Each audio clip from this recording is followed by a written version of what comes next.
Healthy आणि tasty नाश्ता बनवायचा आहे, त्याचबरोबर मुलांना देखील डब्यामध्ये काहीतरी वेगळं करून द्यायचं असेल ना, तर त्यावेळेस तुम्ही हा इन्स्टंट होणारा रव्याचा उत्तप्पा नक्की ट्राय करू शकता। बनवायची कृती अतिशय सोपी आहे। तर त्यासाठी 1 वाटी बारीक रवा घ्यायचा आहे। ज्या वाटीने रवा घेतला आहे त्याच वाटीने अर्धी वाटी दही घ्यायचं आहे। जर तुम्ही इथे ताक घेत असाल ना, तर 1 वाटी ताक घ्यायचं आहे। दही आणि रव्याचं मिश्रण व्यवस्थित मिक्स करून घ्यायचं आहे। यामध्ये अर्धी वाटी पाणी घालून हे मिश्रण चांगलं मिक्स करून घ्यायचं आहे, त्यामुळे हे फ्लफी होण्यास मदत होते। आता हे बॅटर रेडी झालं आहे। 5 मिनिटांसाठी झाकून साईडला ठेवून द्यायचं आहे। त्यामुळे काय होईल, रवा यातील सर्व पाणी ओढून घेतो आणि थोडासा फुलतो देखील। आता 5 ते 7 मिनिट झाल्यानंतर तुम्ही पाहू शकता बॅटर थोडंसं दाटसर झालं आहे। यामध्ये अर्धा चमचा मीठ घालायचं आहे। 1 हिरवी मिरची बारीक चिरून घेतली आहे, ती देखील घालायची आहे।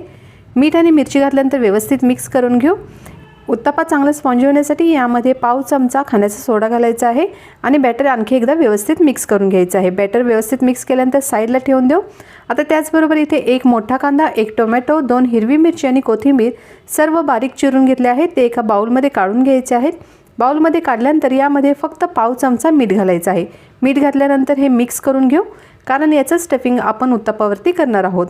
गॅसवरती नॉनस्टिक तवा देखील गरम झाला आहे। तवा गरम झाल्यानंतर याच्यावरती अर्धा चमचा तेल घालायचं आहे। टिश्यू पेपरने पुसून घ्यायचं आहे। 1 ते 1.5 पळी हे बॅटर, रव्याचं बॅटर तव्यावरती घालायचं आहे, पसरून घ्यायचं आहे। कांदा, टोमॅटो, मिरची, कोथिंबीर चिरलेलं जे मिश्रण आहे ते देखील रव्यावरती घालून चमच्याने अशा प्रकारे प्रेस करून घ्यायचं आहे, कारण जेव्हा आपण उत्तप्पा पलटी करतो ना, तेव्हा ते अजिबात खाली पडणार नाही। एक बाजू व्यवस्थित भाजली गेली की हे पलटी करून घ्यायचं आहे।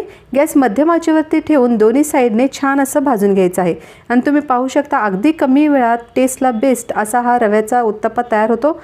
चवीला देखील खूपच अप्रतिम लागतो आणि सर्वात महत्त्वाचं म्हणजे खूप कमी वेळामध्ये बनतो। उत्तप्पाबरोबर खाण्यासाठी इथे मी खोबऱ्याची चटणी करून घेतली आहे। तर अशा प्रकारे इन्स्टंट रवा उत्तप्पा तयार झाला आहे।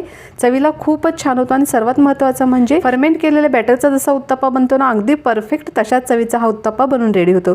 तर तुम्ही देखील नक्की ट्राय करून बघा, तुम्हाला देखील खूप